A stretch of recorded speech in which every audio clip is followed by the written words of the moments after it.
I think storytelling is very courageous work. It requires you to touch a very vulnerable part of yourself.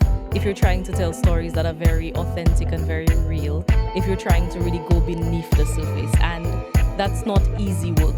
It's not easy to ask people to, go deep into who they are, the things that shape them, the experiences that really make them the person they've become. So I think it is a very courageous act to look at yourself very honestly and to tell stories from that place.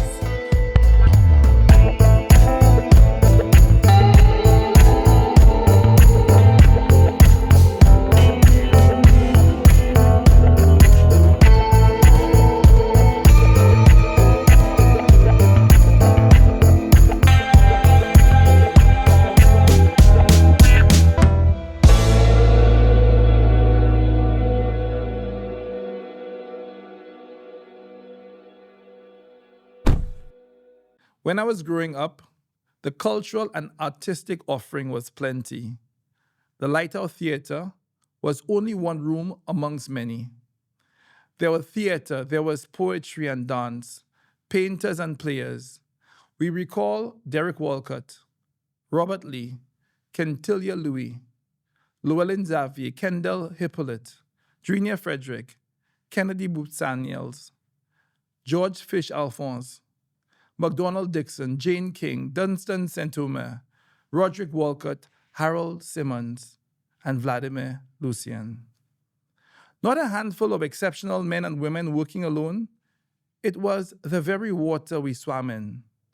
A people who believed that their imagination was public property. And somehow that culture has drifted away from us.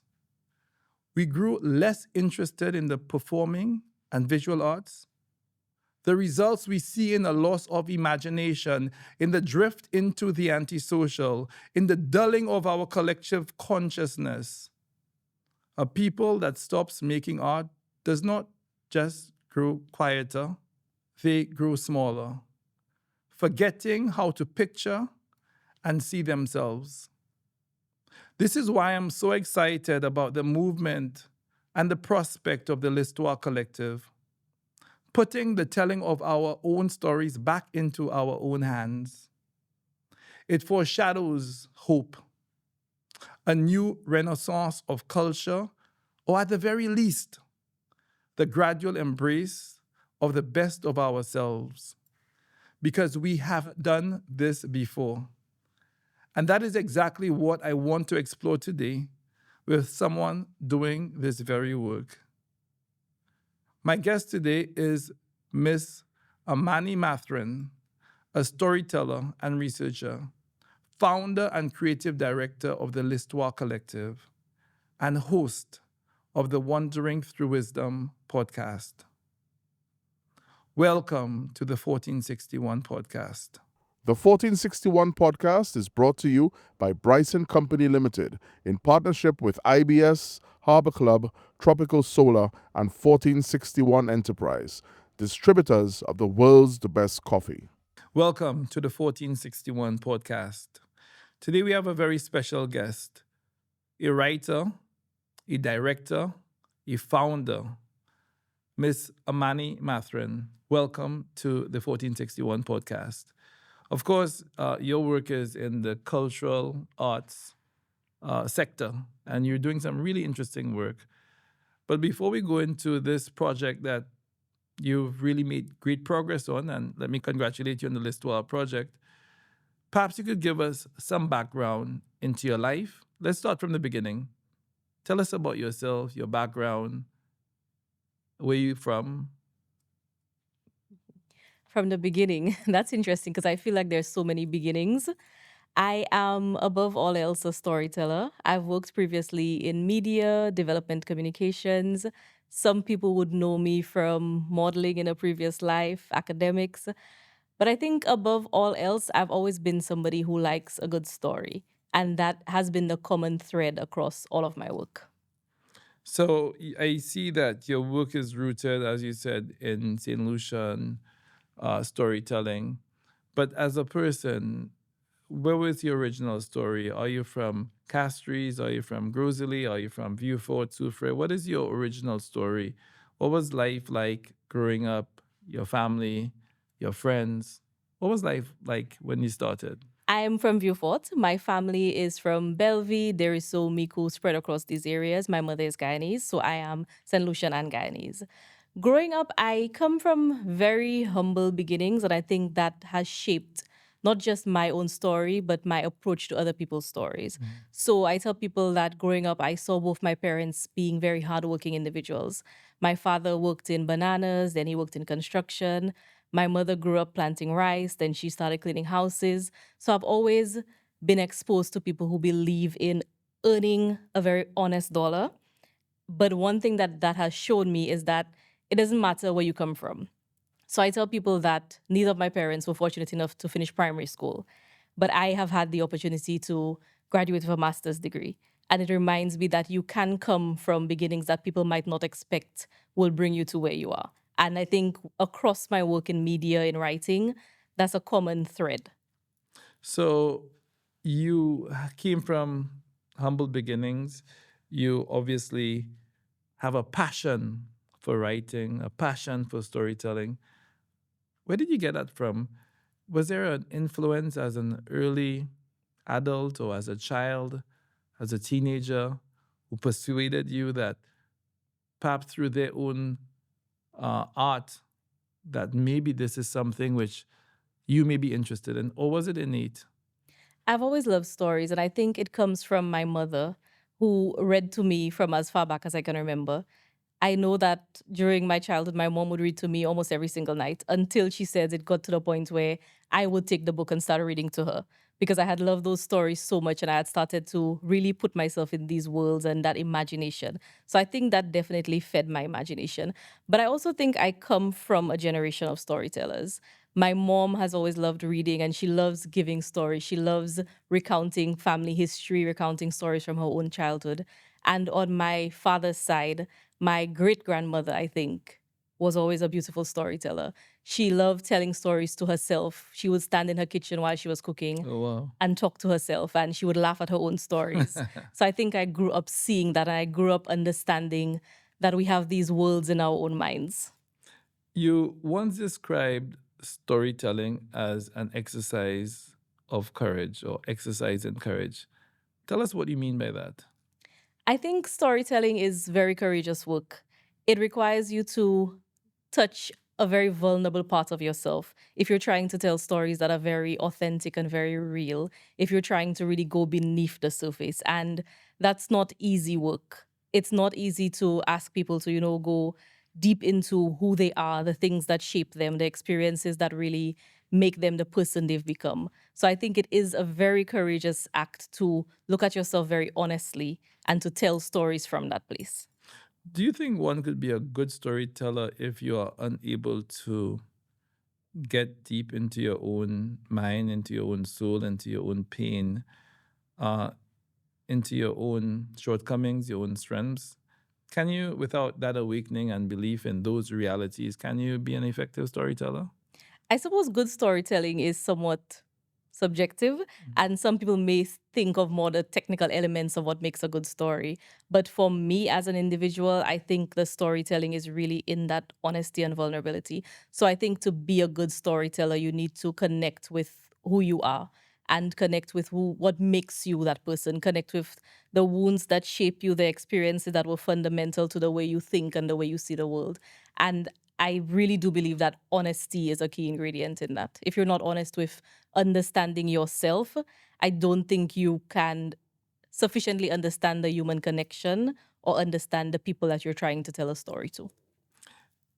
A lot of art is rooted in pain. You have the performing artist, you have the actor, you have the musician who thinks and speaks and sings and paints in response to a pain, a hurt, a shortcoming. Is your art also rooted in pain? That's an interesting question. I think some parts of my art is rooted in pain, but I also think it's rooted in celebration as well. So, celebration of the people that I love, celebration of communities, of culture, of St. Lucia, of my heritage. So I think it's a balance. Some stories you do see some very reflective and very deep things that I talk about, but there are also stories where I really just want to pay tribute to the people that have really just inspired me and moved me in positive ways as well. So, who are these mentors, those teachers, those those persons who've inspired you on that journey? A journey which, as you explained earlier, perhaps was not expected based on your original circumstance. Who are those mentors, those teachers, those elders? I think my mentors come from all corners of my life. So, my close family, my friends. I've been fortunate to have a lot of friends in the creative space. So, I've been able to look at the work that they do, whether it be in theater, drama, whether it be in music, and to really recognize that there is so much space for voice and for talent in St. Lucia. And I had very good opportunities from a very young age. I can remember being in A level and working in scripting for film, working in creative directing a music video. So I think from early, people saw that storyteller in me, even before I saw it in myself. And they trusted me with these opportunities to get myself out there in a storytelling lens. But I've also had, in the academic sense, I had some amazing teachers, whether it be from primary school or at Vieux Comprehensive, going on into A level, who really saw something in me and took the time to nurture it. So I think it's a combination. It's also my community, Bellevue, people who saw this spark, people who encouraged me to do pageantry, who encouraged me to get into youth work and activism. And I think all of that shaped the storyteller that I am today. Have you found your voice? I'm still finding my voice. I think I will perhaps always be finding my voice. I think I'm constantly evolving, constantly meeting new sides of myself. And I'm excited about refining and shaping that voice as I go along, as I have different experiences, as I travel, see new parts of life, get to see myself in a different light. Do you actively search for it, or is it something which you develop through those existential and small experiences that you have on a daily basis? I think sometimes I intend to set out to find it, and I don't always get there in the ways that I expect, but along the way, I do find it. It's like you said, in the smaller moments, it's not necessarily the destination that I was heading for, but it's the journey along the way. Those moments where you stop and you reflect and you realize, I am doing the things that I was aiming to do. I might not be where I thought I wanted to be, but along the way, I did find so much of myself. Is writing your place of peace? Is it your place of comfort? Is it a place of rest? Is it a place of escape for you? Comfort and peace and rest. Those are interesting choice words. I wouldn't say writing is that to me. Writing is very difficult work for me. It's very demanding. It takes a lot from me. And sometimes I tell people that I don't know why I feel so tired from telling stories. But I think it's because you're taking in so much as a writer and also putting out so much because you're studying people, you're studying what came before you, you're looking at your country, at the issues in your country, you're looking at your history, you're trying to imagine new world views. And I think that can be very taxing work, especially if you're the kind of person who I think I'm very intuitive, I'm very emotional. So I don't just see writing as sitting down and I think when I was growing up, I romanticized writing a lot. I thought writers, you sit in a nice little cafe and you write nice stories. But I'm at the stage where I'm realizing that writing does take a lot from you. So, a writer, a good one, is a tortured soul. I wouldn't say tortured soul. I try to not be a little bit dramatic with it to a sense, but I do think writing comes from this place of wounds sometimes. It comes from the things that we're trying to confront, the things that we're grappling with and trying to make sense of through our writing. Looking back at your younger self, the younger version of yourself, what did you long for? Did you long for the ability to communicate? Did you long for storytelling? Did you long for contributing through works which are collective in nature, like what you're pursuing now? Or is the journey you're on one where you take one step at a time and see how you find your way through this maze of life? I think if I look back to the very early days, I didn't long for any of this. I really just wanted to write, and it felt very simple to me to just say, I just want to write. But along the way, it became about a lot more than me. It became bigger than me, bigger than this moment of me existing here and trying to write. And I think it's interesting. I always thought my first published piece of work would be my own book, my own story. And that's not how it turned out in the end, but I am really grateful. I'm grateful that the first book that carries my name is a collective work of emerging voices from St. Lucia specifically. I'm very proud that I wasn't focused solely on lifting my own voice as a writer, but bringing other writers and other storytellers who are trying to find their voice as well, bringing them to the forefront with me. We're going to go into the journey and also the other persons who have participated in this wonderful collective or collection of stories and poems and art, culture that you put together. But for you, how would you describe your voice, your approach to storytelling? What is your approach? I am very people focused in my storytelling. So I try to focus on what people might consider the big issues. So I write about natural disasters, I write about development issues, I write about political issues, but I always try to bring it back to the individual, the family, the community. What are the impacts of these big issues on everyday people? So if we're looking at a hurricane, for example, what does it mean to a 12-year-old girl who is watching her family be traumatized by a hurricane or watching her house be destroyed around her? So not necessarily talking about infrastructure and economics, but about the people at the center of the story. The lived reality of those affected by Absolutely. those realities. Amanie, we're going to take a short break. We welcome you to join us after this quick break, and we'll discuss a little bit of Miss Mathurin's middle years. See you after the break.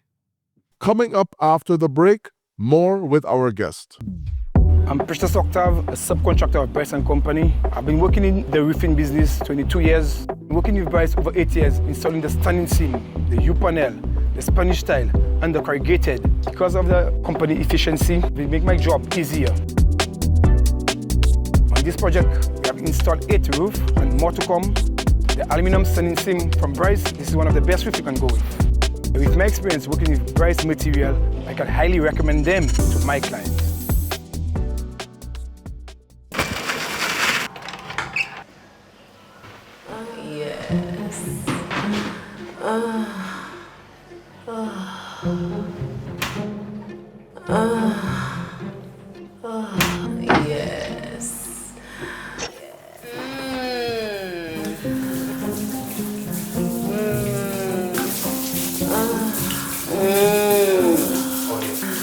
To experience the benefits of a tropical solar water heating system, call 453-1868 in Castries or 454-6344 in Vieux-Fort. So you spoke about your early years, humble beginnings, but I understand that you're a Chevening scholar, you're an island scholar, and you attended the very prestigious London School of Economics.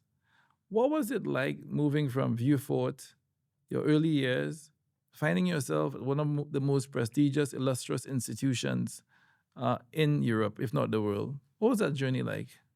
I think it was very interesting realizing that I can hold my own in these rooms. So sometimes I remember that I am a little girl from Bellevue, somebody who grew up in a very rural setting, who didn't always dream this big, but getting to somewhere like the London School of Economics and being part of this global network of Chevening scholars, I started to realize that I'm not an imposter. It took me time to really recognize the truth of that, that I'm doing work that's just as valuable as some of the other scholars across the world. So sometimes people might look at certain fields of work and think they're more impactful. But I really had to show myself that this work, this storytelling, going into our history and our culture, it is just as valid as other fields of research. You went to an institution which now has a very prominent building named after another Saint Lucian, Sir Arthur Lewis. Did that give you a sense of pride seeing a building named after someone who has made a significant contribution, not only to Saint Lucia and economics, but to the world and to academia? Absolutely. On my first day on campus, I made it my duty to go to the Sir Arthur Lewis building. I wanted to stand up in front of that building and to really feel and take in that moment of standing here and recognizing that another Saint Lucian walked the same ground and left this legacy behind, and that I could make it to this place. Because it is a competitive process to get into LSE. It is a competitive process to get funding for master's education. So for me, it was humbling, but it was also very deeply moving and inspiring to say, I am continuing a legacy by being here. Now, if you continue a legacy, which you are, you've started that process, you've developed not only academically, but you're contributing now in a meaningful way. Do you sometimes think long term that if I continue this journey and give the best of myself, that I too may, whether it's a building at LSE or in the quiet homes of someone in Saint Lucia, that you could equally leave a legacy which is profoundly impactful, and that when your story is ended, that someone else would be inspired by it? It's interesting because I think when you're doing the work, you're not always thinking all of these steps ahead.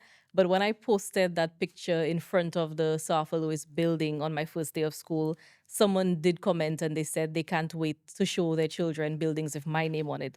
And I had to really sit with that comment and realize that there are people looking at you and seeing something bigger than you even imagine for yourself. So I can't say I always saw myself as actively building a legacy, but it's starting to sink in. It's starting to hit me that the work that I'm doing, it's bigger than here, it's bigger than now, it's bigger than just this moment.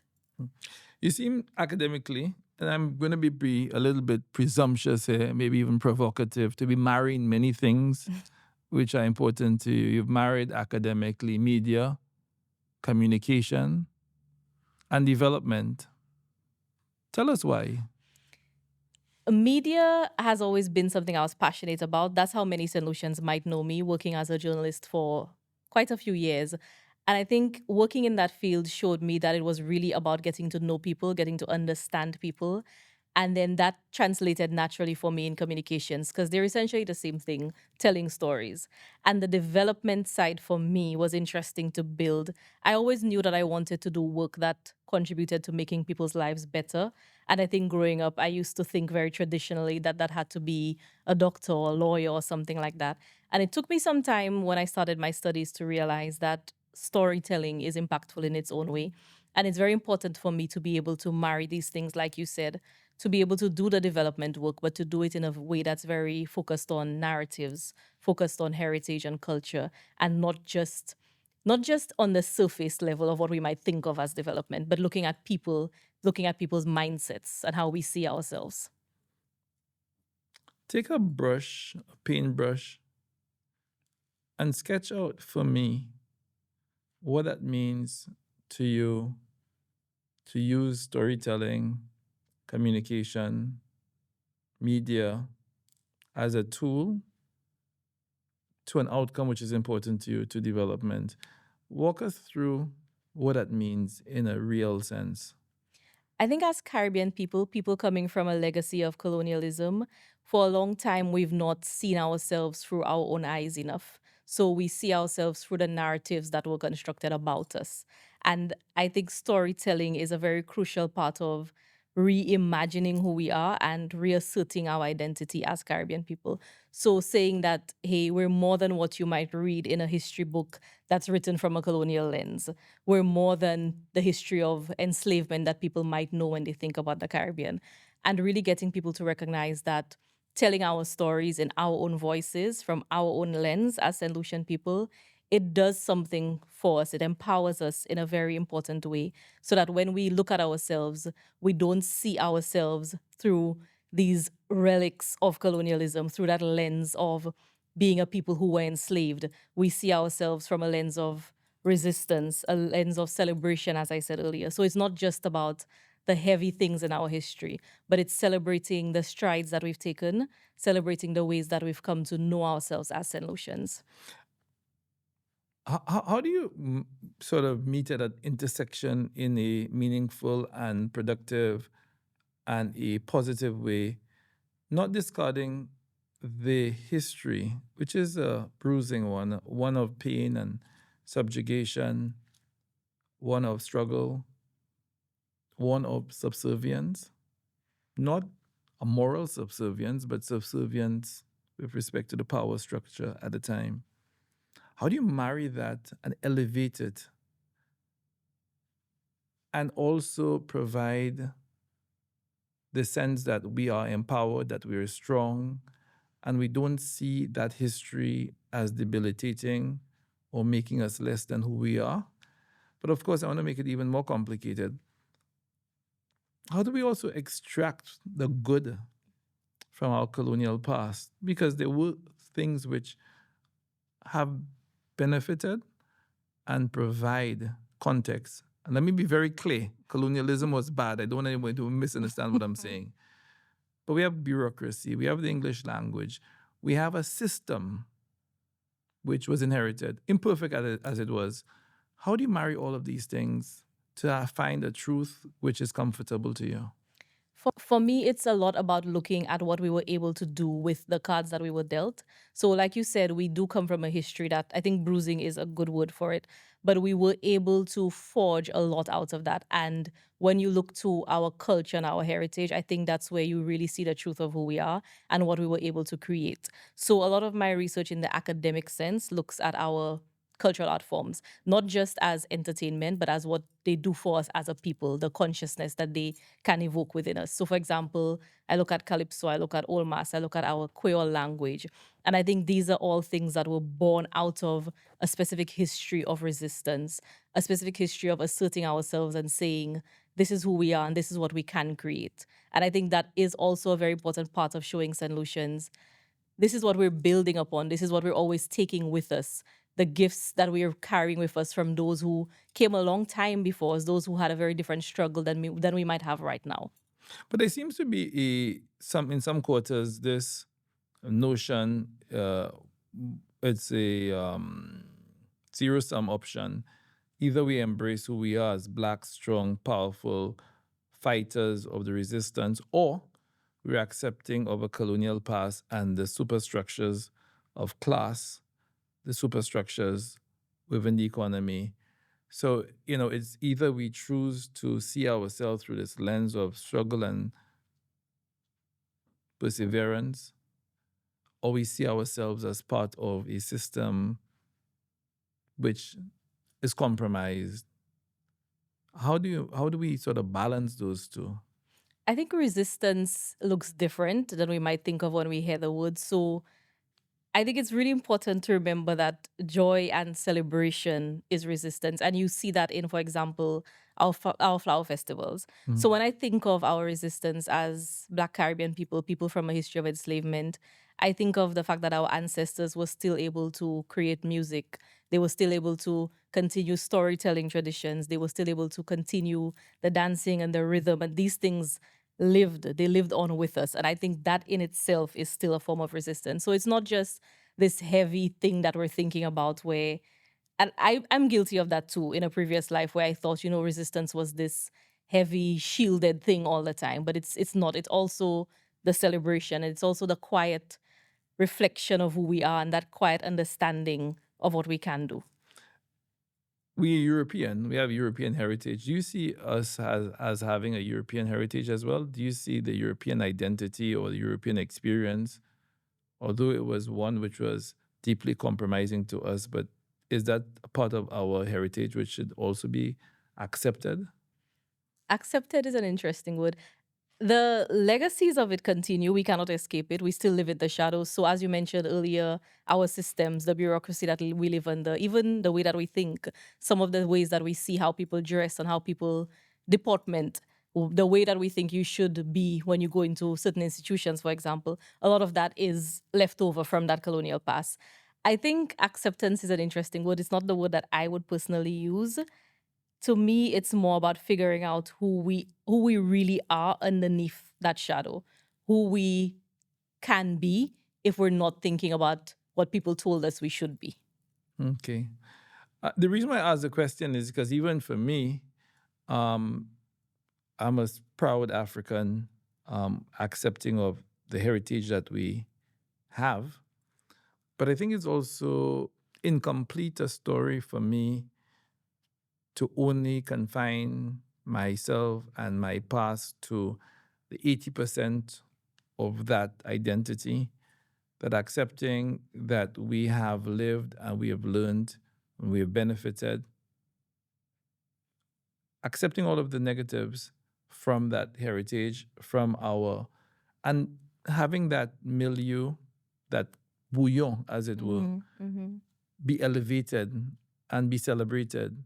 Not to suggest that the negative parts, the debilitating parts, should be forgiven or they should be absolved, but also acknowledging that there may be some nuggets of good that we can also celebrate in that context. I'm careful to go down a road where we start to, because sometimes, people do say through colonization, we got our road networks, we got certain systems like you mentioned before. But I always wonder at what cost at the end of the day. So there might be merit in looking at what I don't even want to use the word benefit, what some people might see as development, civilization, or some of these words that I don't like to use myself. But to me, it always comes down to at what cost and the effects that we still see today. Most of it not just being on our, not just when you look at socioeconomics or politics, but when you look at our mindset, when you look at the way that we see ourselves and the narratives that we've learned to really let infiltrate our minds. So at what cost? That's my question. So I'm going to press you a little bit more on that. I'm enjoying this. So this is the conflict I have, to be completely honest. When we judge ourselves in terms of literary form, we judge ourselves against the English language, which is the European construct. When we judge ourselves by our academic pursuits, we look at the Cambridge standard, we look at the European standard. When we judge ourselves with respect to some elements of design, of architecture, of fundamental measurements, quality standards, it's based on external standards and external. And of course, we have contributed immensely. I think Caribbean civilization, of 5 million English speakers, has been the most significant contributor to global culture, whether it be reggae, calypso, art, steel pan. We've done amazing. So let's be very clear. We have crushed it. But I sometimes wonder, in crushing it, the acceptance of those positive imports, do we also accept and celebrate it, not as equals, not to diminish ourselves, but to acknowledge that, yes, they are also foundational? It's interesting that you said we measure ourselves by those standards, and I think it's because we've thought we had to for a long time. But for me, as a creative and as a researcher, I think the real work begins when you let go of those standards and you stop thinking so much about attaining certain levels. So for me, when I went to LSE and I was doing my master's, I had to really sit with the thought that there's so many different things I could research for my final project. There's so many different routes that I could take. And I looked around me and a lot of my classmates were doing work around AI, around technology, around governance and policy and data, because that seems to be the direction that media is moving in. And I could do these things if I wanted to, but I had to sit and question what was really on my heart. And for me, it was about culture. So it wasn't ultimately about getting this highest grade or about meeting a certain academic standard. It was about doing work that I felt resonated and work where I wanted people to feel seen and represented. So I wanted to specifically pay tribute to Calypsonians as storytellers, to look at what they've done for us. And it was just never really about getting academic validation in that sense of coming out of a distinction or coming out of a merit or anything. It was just about doing work that felt honest and true to me. And that's something I want to maintain in my writing as well. It's not going to be about getting the awards that we measure writers against. It's not going to be about getting the External validation. Exactly.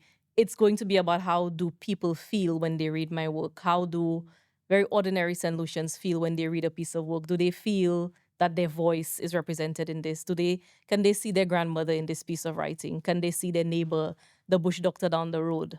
That's So what it's always it's going to about be. your discoveries, about discovery and elevating people who have been able to overcome Yes. oppression, and people who've been able to overcome subjugation, and people who've been able to overcome deep, divisive history and bring it together in a way which speaks orally to our reality and our progress. Before we take a break, one more question. Being away from your own context, Saint Lucia, Bellevue, Saint Lucia, Cap Estate, Saint Lucia, Vieux Fort, wherever, it gives you a perspective of your country that often we don't see when we're in here, when we're here. Did your journey and experience in the UK sharpen and deepen your own understanding and appreciation of who we are? Absolutely. I think being away from home really made me appreciate some of the smaller things. So not necessarily the things we might look at on the large scale or national scale, but little things like going onto a bus and hearing people say good morning and good afternoon. I found that's what I missed the most in London. I missed a community. I missed knowing that somebody would always have your back if you needed to. And I always tell people, being in a place like the UK, it's a very different environment where you don't get some of these safety nets that you grew up with, especially for me coming from somewhere like Bellevue, coming from Vieux Fort, where it feels like, it's good to know that you're a person within a community, and that comes with context. So people know that's your mother, that's your father, that's your grandfather. They know that's your neighbor. There's a safety that comes with that. And being out in the world in London, I didn't always feel that, and I missed that a lot. So that's something that I gained a much deeper appreciation for. Even just hearing people speak on a bus, like hearing people give the community gossip and talking about the different things that happen. These are the different things I think that really make us who we are. So we're going to take a quick break, and then I'm going to dig a little deeper after that break into what you have been doing to enhance and elevate our culture. See you soon after the break. Coming up after the break, more with our guest. I have been using water pumps for many, many years, both at my commercial properties, residential properties. And one of the issues I've always had is reliability, high cost of maintenance. One of the major issues is if there's no water in the pump keep running, and the pump would shut down or even burn in some cases. I did some research and came across the Pedrello from Bryson Company. I installed one of them on a trial and found it to be very reliable, very efficient. Cost was great as well. And most of all, it was 100% built in Italian. We know the Italian product is one of the best. I stuck with it. If you're looking for a high performance, great quality pump, look no further than the Pedrello pump from Bryson Company. You simply cannot go wrong. You have done great things, no doubt. You Island School, a scholarship. You've also, I'm seeing, you won a media award. Tell us about that. I think that must have been back in 2020. I won the National Youth in Media Award. Yes. It was interesting for me because that was from my work in journalism. You seem very humble. Please tell us about it. Tell us with pride, what was it about, why, and how did it make you feel? Did it elevate you, give you more confidence? It felt fantastic. I mean, I grew up watching news, and not just watching news, but loving news. I was one of those children. Loving news. I loved news. My goodness. I loved hearing that HTS song coming on and seeing the little video of the car driving. I was excited when that came on. So when I got the National Youth in Media Award, I had to really sit and think, wow, I'm part of this. I'm part of the people making this happen every night, making sure that a news program goes out at 8 o'clock, making sure that people are informed and educated and sensitized. And I loved it. I loved recognizing that I was part of specifically a young cohort of journalists. So the people around me were people like Tresha Lionel, Nelsia Shalmine, and they were very inspiring people to work alongside. I think we were doing something very exciting in the media landscape at the time. It felt like a very important position to be in, to not just tell people, hey, this is happening, these are the facts, A, B, C, D, E, F, but really getting a pulse of how people felt about the issues that were affecting them. I loved going out on the streets and talking to people and asking questions and really finding out how is this policy decision affecting you as a bus driver? How it's affecting you as a market vendor? And to see that work being recognized for an award and recognizing that, hey, people felt that there was value in the work that I was doing, that definitely gave me motivation to keep going.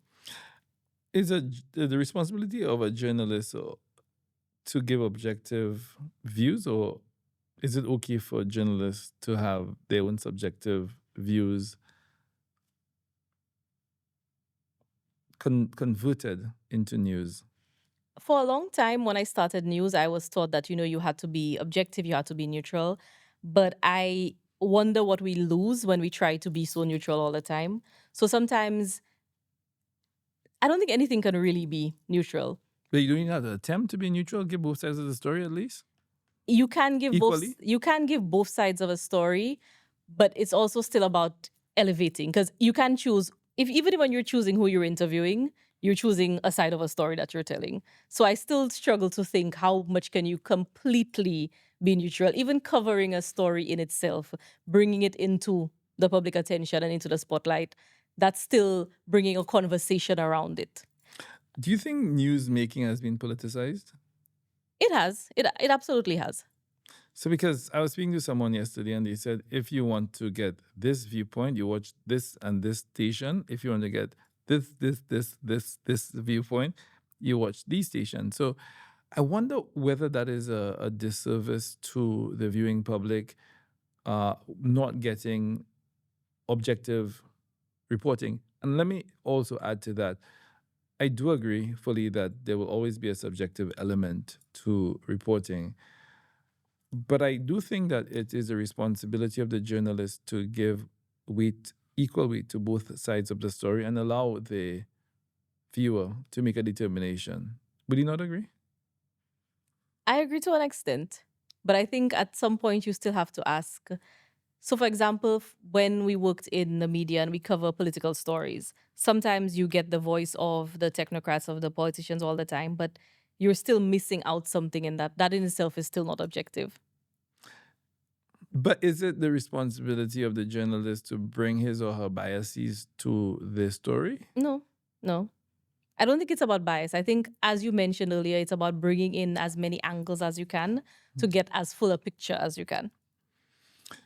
So I asked that question because I think, in the past you had 2 or 3 local newscasts, and then you had ABC, NBC, CBS, CNN.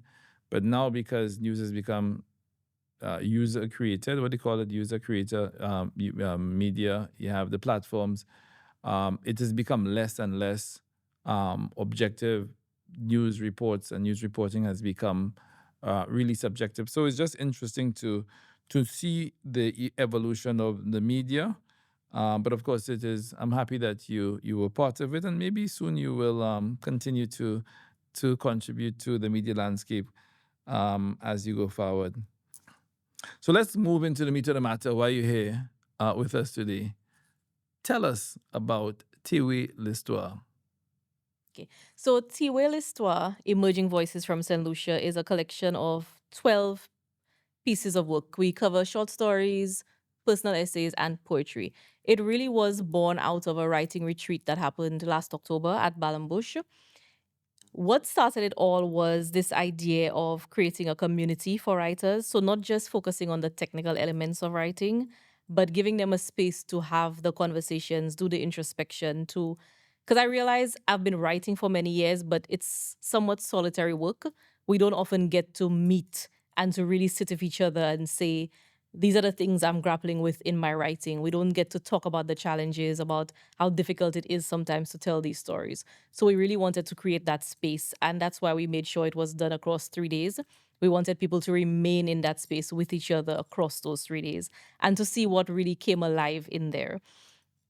We also we felt very strongly about it not just being writing in a technical sense, but bringing in things like history and research and archiving, looking at folklore, looking at language and culture and Creole and identity, and trying to challenge our writers to see, when you come away from these 3 days and you learn from people like Raisa Joseph and Yolene Hampson and McDonald Dixon. We had Patterson Joseph, who walked us through publishing. We had Kai Miller, who walked us through this idea of storytelling and what it means to really get in there and take a story and pull it out.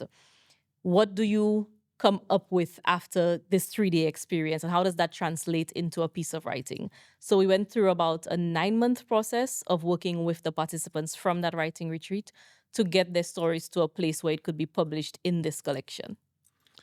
You had that retreat on the site of a former plantation, slave plantation. Was that intentional? It absolutely was intentional. We wanted to help writers recognize that even if you're writing now, some of the issues that you're writing about, they are shaped from a place way before you. So having it at the site of that plantation, one of the things we did was we had a historical tour, which was led by Eoline Hampson, who is one of the authors of the history of Saint Lucia, but also by Raisa Joseph, who is a cultural advocate. We wanted to bring that joined lens. And I could actually see the impact that it had on some of our writers when we were touring the estate, and Yolene was looking at some of the relics from that history of slavery and telling us about, for example, the wheel, what these things were used to and what a day of an enslaved person looked like, what they had to endure. And you could feel that silence and that discomfort among our writers, which I think really had an effect on them that translated into the pieces they published in the end. We wanted to show them that we're still living under a lot of these shadows to some extent. And that came through in some of the work that they put out in the end. You called the finished book, describing it, you call it a love letter to our homeland and an expression of quiet concern. Explain to the viewers and to me what that means. It's a love letter because it celebrates a lot of who we are. It celebrates our folklore, for example. We had writers who delved into folklore characters and what they mean. We had people who wrote really moving tributes to grandmothers, to pets, to people who shaped them. And I think in that way, it is a love letter to our culture, our individual upbringings. But it's also a way of saying that there are things that we're concerned about. So some of the issues that came up in the book, for example, were domestic violence. We had people looking at issues of the loss of language, people who talk about marginalization of certain communities. And I think all of that is important. It's important for us to sit and say, as writers, this is part of the work that we're doing. We're celebrating the things we feel passionate about, but we're also saying we want to use our voice in a way to advocate about the things we care about.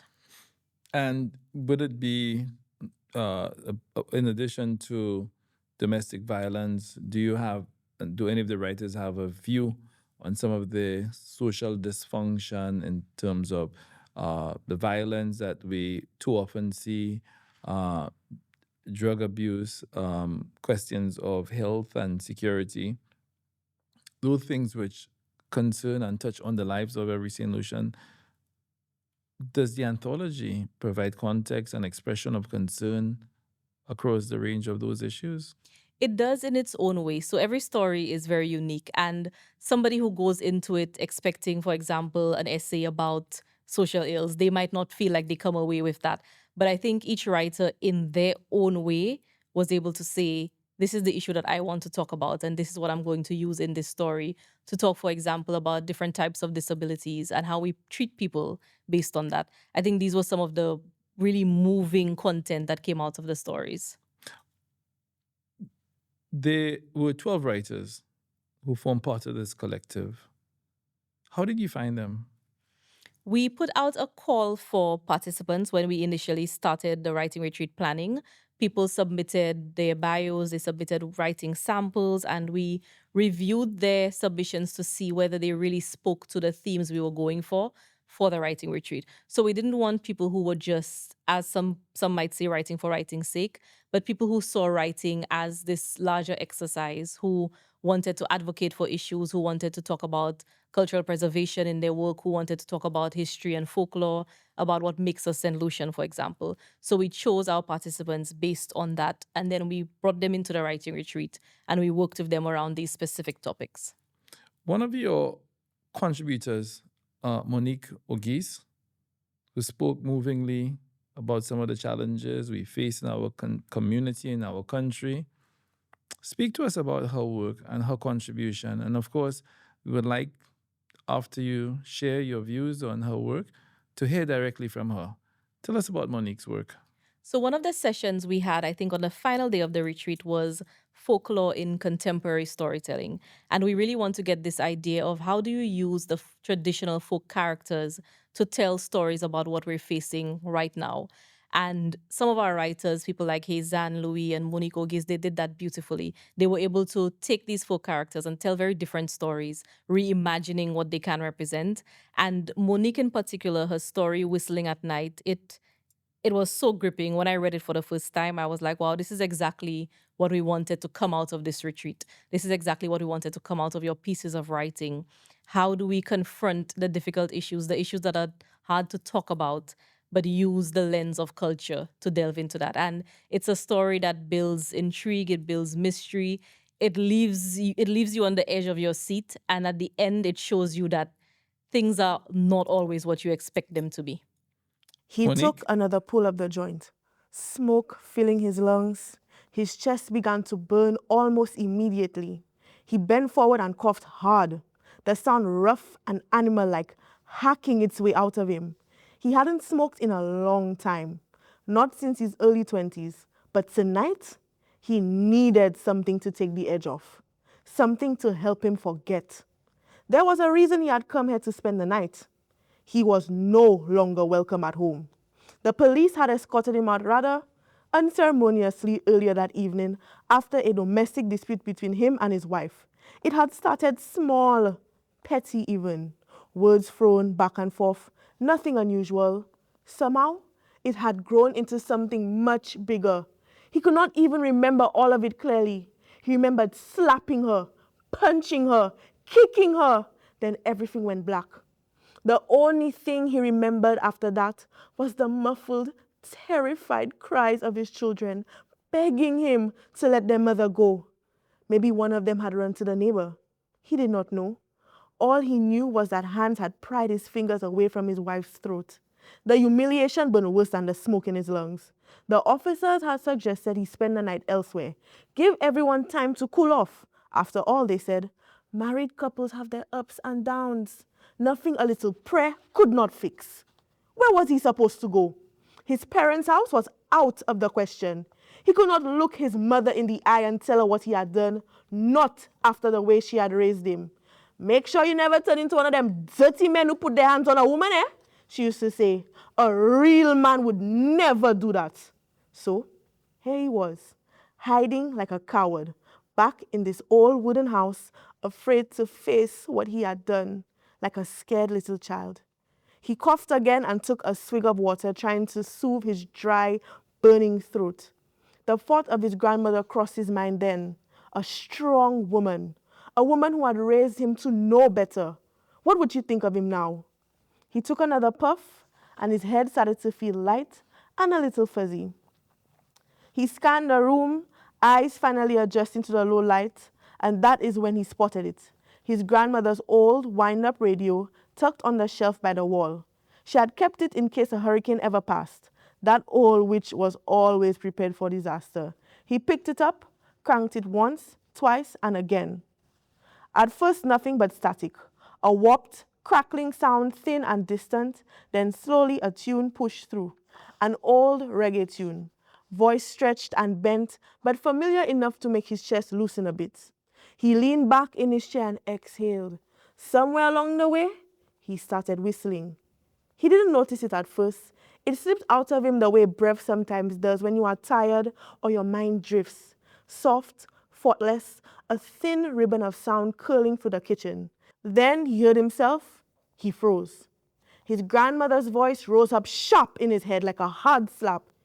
You want spirits following you, whistle in the dark. Antoine shut his mouth hard, teeth clicking together. His hand slammed down on the counter. For a second, the house was quiet. Just the radio's faint crackle, the distant hum of the generator outside. Then the whistling started again, but this time, not from his lips. Coming up after the break, more with our guest. My name is Yannick Joseph and I'm the owner of The Green Movement. We do construction and trucking. I've been working with Bryce & Company for, I want to say, about 5 years now. It's an easy company to work with. They're very responsive. They really work with you as a contractor. They give you decent pricing. Working with Bryce & Company, you find you get a good quality product.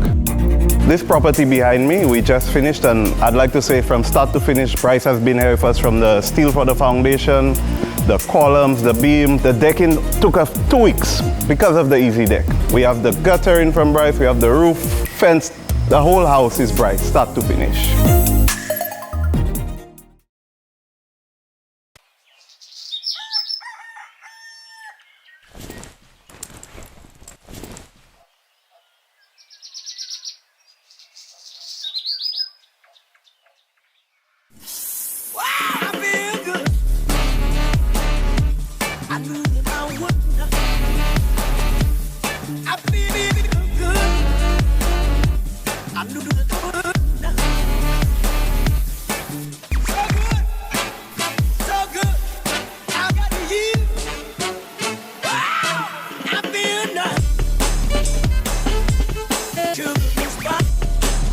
Experience the benefits of a tropical solar water heating system. Call 453-1868 in Castries or 454-6344 in Beaufort. How gripping was that? Hearing Monique, you could really feel the importance of the collective, of what you're contributing. This is powerful stuff. But what is your bigger vision for the L'Histoire Collective? What is your goal? My bigger vision for L'Histoire Collective is to really create space for creatives, space for them to find their voice, but space for them to recognize their work as something bigger. So with the writing retreat, with the other projects we have coming on board later this year and into next year, it's really about preserving aspects of who we are for future generations to be able to look back and say, those writers of that generation, these were the stories that they had to share about their experiences, about their lived reality. But it's also about getting artists to recognize that we have a very important function. So it's never just about entertaining people. It's never just about giving people something to leisurely sit back and enjoy.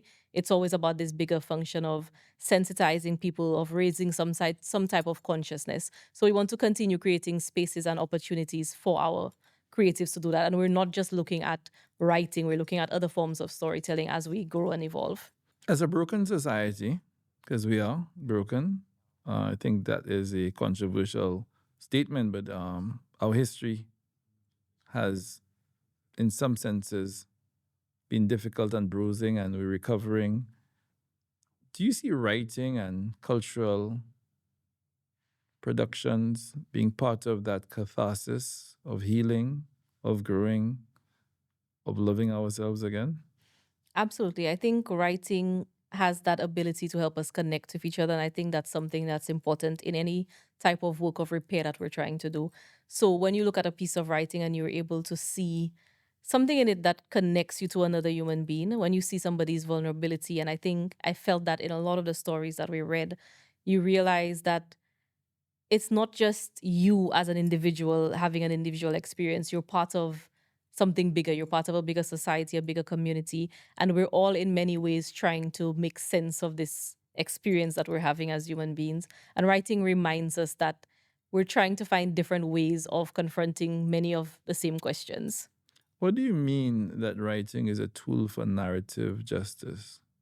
I see writing as a tool of narrative justice in the sense that it's a way of reclaiming our stories. So as I spoke about earlier, it's not just hearing our stories narrated from a specific lens, or not just about content on the international media scene where we're looked at as just a tourist destination, or we're looked at in terms of the past that we have, but really saying that we're more than that. We're people who live everyday realities outside of what people might know and think of when they read certain types of literature or watch certain types of content. So narrative justice in the sense of reclaiming our stories and telling them in our own voices. Do you think at a institutional academic level that narrative justice or using narration as a tool for self-discovery, as a tool for narrative empowerment through storytelling should be advanced? I think there's absolutely scope for something like that. And I think that's what List One now, it's in its form of cultural work, but we're trying to move into recognizing that the academic work, the research, it's not so far removed from the culture and the arts. They can hold hands, they can walk side by side. How do you imagine the future for art in St. Lucia? As I said in the introduction, we once had a very celebrated, elevated culture of artistry, both oral, performing, visual. That has abated, atrophied, grown cold. What is your vision? How do we reimagine, support, and resuscitate art in this country? For a long time, I used to say that I was unfortunate to be born too late so that I didn't get, that time when you hear people talk about writers in conversation with each other, different creatives, the playwrights, the poets of St. Lucia meeting up and having the conversations and doing the work. I felt that I didn't have that. And in large part, that's why I created something like L'Histoire Collective, to actually create these opportunities for my generation of writers. And I'm very excited when I think about the possibilities of what can be done. Because I think in our collection, we have some writers who honestly really blew me away with the talent that they had.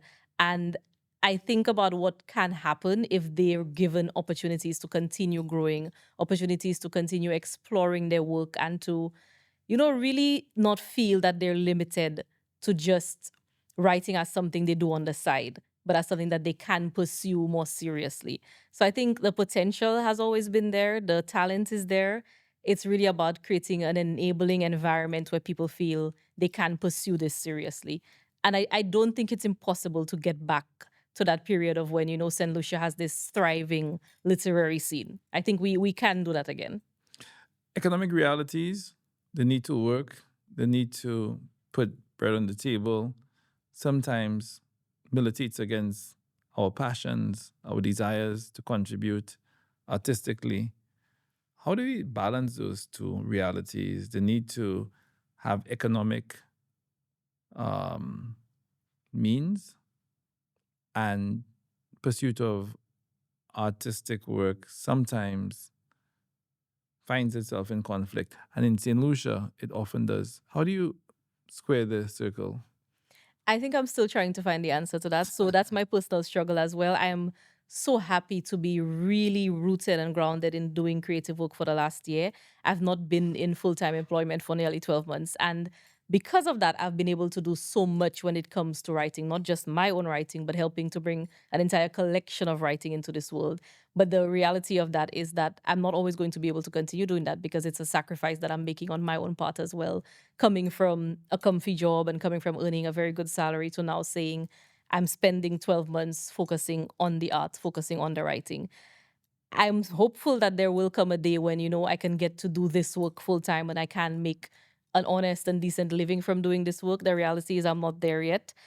And I don't want to give up. I don't want to tell myself that I can't do it. Even if it means making a sacrifice of, doing work to be able to allow me to have the capacity to continue doing the creative work. I think it's all part of the journey. And one thing that I've recognized, even in my employment and professional work, it still shapes who I am as an artist. It shapes the way I see, for example, development issues. It shapes the way I see how people experience their reality. So all of it feeds into the journey. It's not completely separate.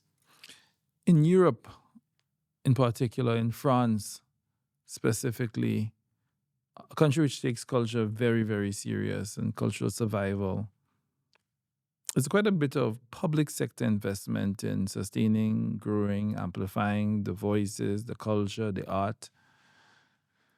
If you were able to speak directly to those persons who make decisions, policy decisions on culture, what would you need from them to help this burgeoning art form and collection make progress and encourage others who have that conflict between economic means and art?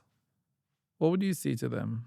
I think it operates on two levels. One level is that investment in actual funding of the arts, but also taking a serious interest in the arts and the creative space. So, not just pumping the money into it or not just saying that we're doing this work or we're supporting creatives, but taking a genuine interest in the work that they're doing, actually coming to the events, going to where the plays are being held, going to where the storytelling events are, the book launches, actually showing that tangible support of the work as well. And you asked what I would say. Honestly, I joke about it all the time, but I tell people I'm amazed at what we were able to do on one grant. The writing retreat and collection came from our very first grant project ever. We were funded by the Commonwealth Foundation, and we were 5 young people finding our feet in this space. And I feel very, very excited about what we could do with a steady stream of funding, because the work that Listois is doing is not for profit. So, for example, the books that we're selling now, the intention is to use that money to fund our next writing retreat in 2027 so that we can bring in a new cohort of writers and do this with them all over again so that we can sustain helping a generation of writers to keep finding their voices, to keep going through this retreat process with us. And it's not easy work, but we're committed to doing it. We don't always know where the money is going to come from, but we believe in doing the work and we're hopeful that people will see the benefit in this work, see the long-term advantages of this work, and want to invest in not just L'Histoire Collective, but the other storytellers that we're bringing into our sphere and that we're helping to shape. Well, you have a platform through the 1461 podcast, so maybe a patron, a benefactor will reach out, someone who's interested in propagating our culture, advancing this work would reach out to you. I think this is very important work, and of course, I certainly would endorse that support. So whatever we can do to ensure that your work goes forward, we would be happy to do so. Thank you. Last expression and thought before we break. How do you ensure that, well, let me take it in a different way. You've created a foundation which you hope to build on. Does it concern you that maybe those efforts which you are seeding, if not supported, perhaps may not reach its full potential? It does. It does. I think we will always be doing the work, but our level of impact will be restrained by things like funding, for example. So we were able to do only 10 writers for our first writing retreat because of funding, for example. We had a budget to work within. Our next project that we're trying to do, we're doing 6 participants because of funding again. So if we had a much bigger budget, I think there is potential for us to reach more storytellers and even people who might not be at the level of our writers currently, but people who might need to be lifted a little bit to that stage of writing. Another very exciting writer who's doing really amazing work as well is Krista St. Ange. Tell us about Krista. Krista, I call our young philosopher because I think Krista has a mind and a brain that, honestly, when I think about what Krista can achieve given the right means, given the right opportunities, I think she is a voice that's unlike anything Saint Lucia has had before. I cannot compare Krista to any other writer that I know of in Saint Lucia. And I'm so happy that we as L'Histoire were able to be a part of bringing her story, the mystery of faith, to life. It's a deeply reflective piece. And I think especially coming from somebody so young, I was blown away by the level of introspection and her way of looking at the world way beyond herself as a young person, just really dealing with these deep issues of community, of history, of nature, of what makes a society a society. There's so much passion in your voice about this work, and there's so much passion in the voices of those contributors to the L'Histoire collection. But let's hear directly from Krista. Krista? I hate our hapless attempts at infrastructural immortalization, especially when time works so meticulously to implement her foolproof contingency plan of sustainable decay, flattening any and every effort at our desired longevity. Termites in wood, mold in houses, life, death, maintaining perfectly the definitive spiral of existence. But we, stubborn as we are, build our solid palaces and curate our lives and homes, thinking as we often do only of now. I recall there lived a short Rasta man a ways down the road. His home he built himself, a small wooden structure with a galvanized roof where he resided alone. 3 thick, bright stripes of red, gold, and green colored the perimeter of the house. Towards the front, he'd painted a dark-skinned Rasta with free-flowing black locks. His hands and eyes pointed to the sky. For decades, it was a bright staple sight along my minibus route. He died recently. That same month, his son tore down the house. All that remains is cleared land. When I think of the Rasta man and his house that no longer exists, it is a bittersweet feeling that settles upon me. It has caused my mind to dwell on the growing number of abandoned, dilapidated plywood houses littering the countryside. I often wonder what lives they sheltered, what stories they carry. I see the irony entwined in the vines and branches, strangling the homes whilst also being the one thing holding them together. Nature is taking back her land we never truly emancipated, and allowing it a rest that is long deserved, permitting a bareness and freedom only met in collapse, isolation, and stillness. Finite as we are, the land was never truthfully ours to lay such heavy-handed claims upon. I contemplate what is to become of our formidable architectural masterpieces. Hopefully, healing will commence when it all, in time, becomes cleared land. 61 Enterprise, distributors of the world's best coffee.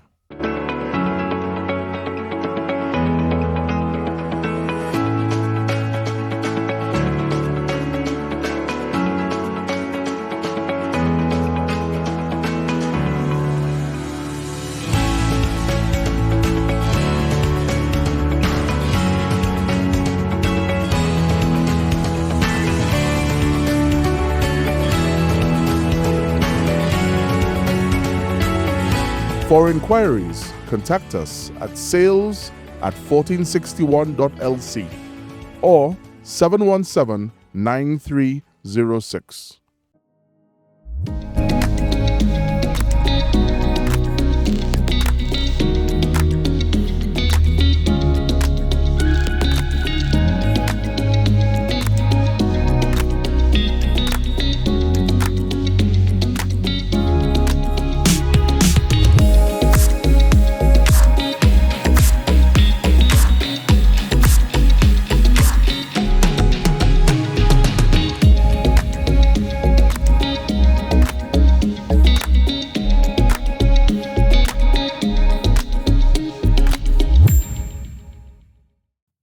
Welcome back. That was really powerful, powerful stuff, philosophical and deep and probing. But we've heard from 2 very accomplished authors today. There's one that we have not yet heard from, Miss Mathurin, you. You've done some very moving work in your own right.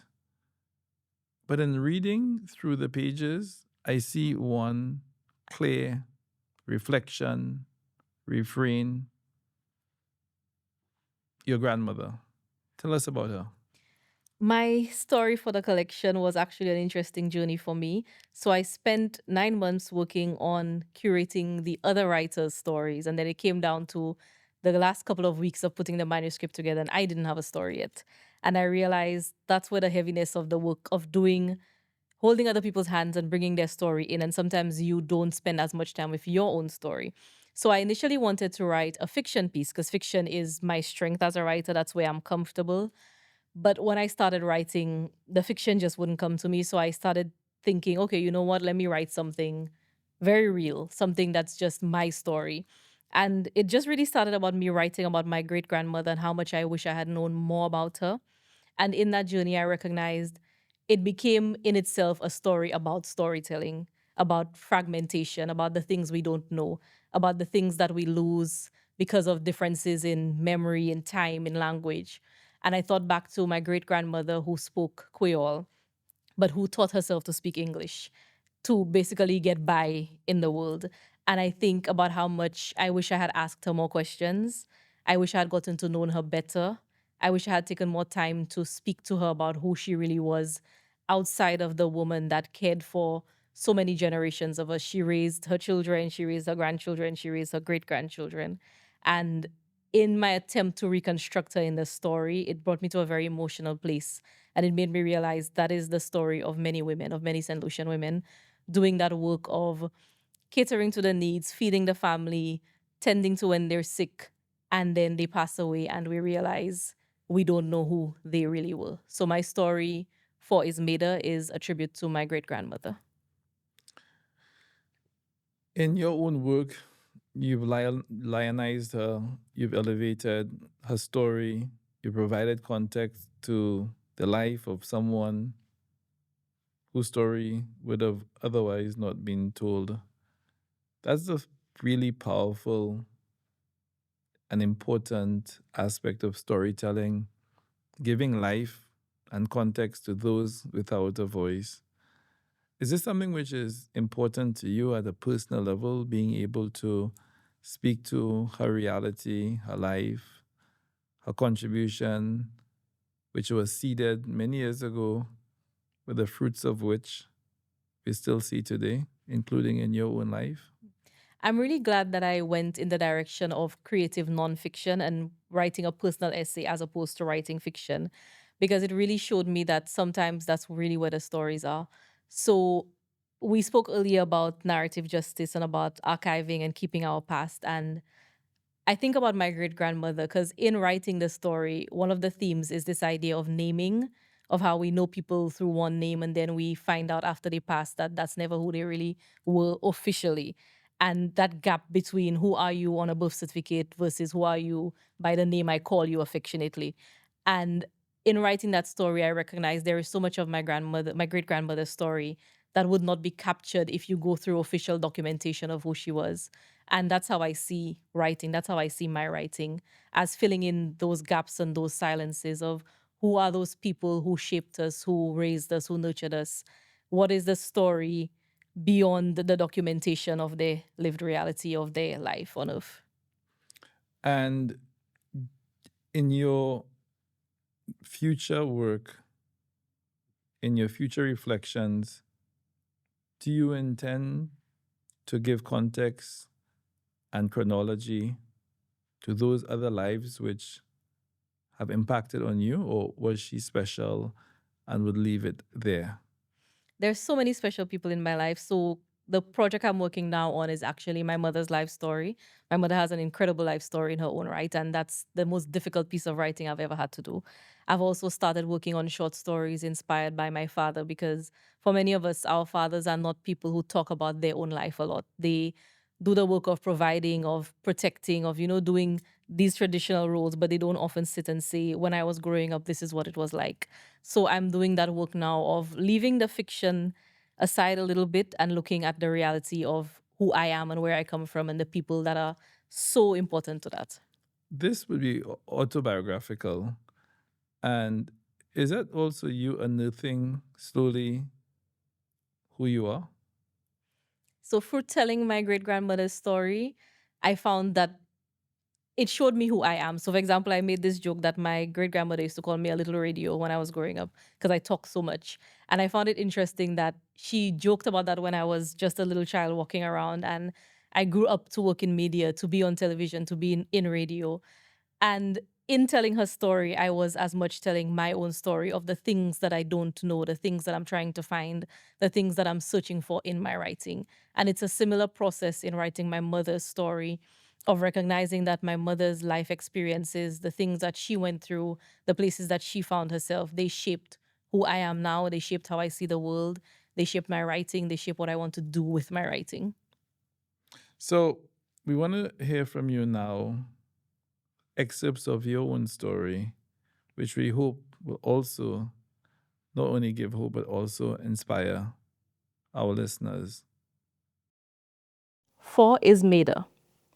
Decades after her transition, this is how I remember my great-grandmother, as the translator and mediator of language, family history, memory. A woman whose delicately wrinkled mouth held all our stories safe, offering them up to us with the tenderness of sacrament. We, her great-grandchildren, did not carry the language of her knowing, for this strange glossary that my great-grandfather insisted upon did not echo in our bones.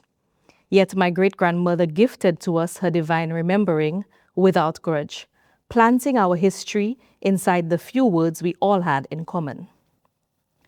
I wonder still about the most precious memories, those she kept for herself, concealed within the words she learned to bury beneath her tongue. I question how much of her was lost to translation, remaining untraceable, unknowable, impossible to shrink into the confines of the strange new vocabulary pressed against her teeth. Perhaps that was one of the reasons she spent most of her time talking to herself, an inheritance I carry. In her small wooden kitchen, where salted meat hung from the rafters or sat in white buckets with red covers, Mum was both storyteller and audience to her own animated tales. There, she kneaded dough to make large bakes for the many mouths she fed. There, she pounded and molded dried cocoa beans into deliciously scented sticks she later turned into sweet steaming cups of tea. A few feet away was the closet-sized fireplace where she cooked, her only company the smoke from the firewood and that one massive darkened pot that sat on the raised stone platform. I suppose the story she kept to herself stayed entombed in Mum's body, grown smaller over time with age. In the final chapters of her life, I imagine she kept them somewhere deep inside the pages of her chest, as she remained bound to the bed my father had built her with his own youthful hands, reverently carving her name, Ismeda Solomon, into the headboard. When Mum lost one leg to diabetes, amputated at the knee, I wonder what stories were cleaved from that aging archive. Perhaps one was the memory of the feel of the grassy earth of various parts of Deriso and Miku that her bare feet had learned in her youth. Maybe another was the map of the many, many miles she used to walk from Bellevue to Grace and back at the close of every single month, dutifully making her contributions to the community pool that would fund one funeral after another until it was her own. I was trying not to cry. This has been the 1461 podcast. Thanks for watching. Follow us on Facebook, Instagram, TikTok, and Spotify. The Airborne Academy, audio partners of the 1461 podcast.